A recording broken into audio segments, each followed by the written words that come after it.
Pelajar masuk universiti, kita ajar benda-benda pelik ni, dia persoalkan, dia tak semua tak ada dalam buku teks. Macam tu. Dia percaya buku teks yang tu, yang lain pada tu adalah salah. Dan kebanyakan berlaku perdebatan dengan sarjana di profesor, bukan bidang sejarah, dia rujuk buku teks ataupun elemen-elemen yang membentuk buku teks, acuan dia, kefahaman dia begitu menebas sekali. Tapi sebenarnya kita itulah dilemanya, ialah buku teks ini dia bukan buku sejarah saja, dia adalah buku yang digunakan oleh pemerintah untuk bentuk pemikiran tertentu, bergantung pada siapa pemerintah. Dia ikut acuan pemerintah kehendak.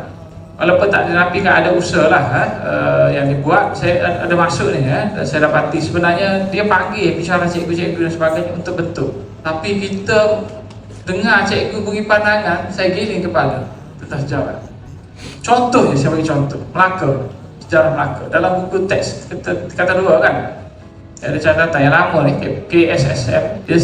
Cikgu telah tulis sejarah ni, dia kata Melaka runtuh kerana perpecahan dalaman, faktor dalaman, ada buku rujuk. Kemudian di bawah sekali serangan Portugis. Serangan Portugis ni jadi kecil, yang faktor dalaman bertimbul, faktor-faktor perpecahan Melayu, perebutan kuasa, raja yang lemah, pengkhianatan pembesar. Pengkhianatan pembesar ni sampai ke masjid, ustaz-ustaz bagi ceramah.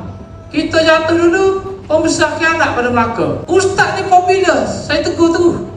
Ustaz-ustaz ni sampaikan, nak sebut nama pelbagai ustaz ni segan, tapi mereka sampaikan. Dari mana ilmu saya tak pasti, bahaya sungguh. Tak ada ilmu tu dalam buku teks, tak ada pun. Perpecahan orang Melayu mana perpecah? Dia tak ada dari segi realitinya. Fakta tak boleh bertahankan. Mereka ambil di mana-mana tak tahu, cikgu ni.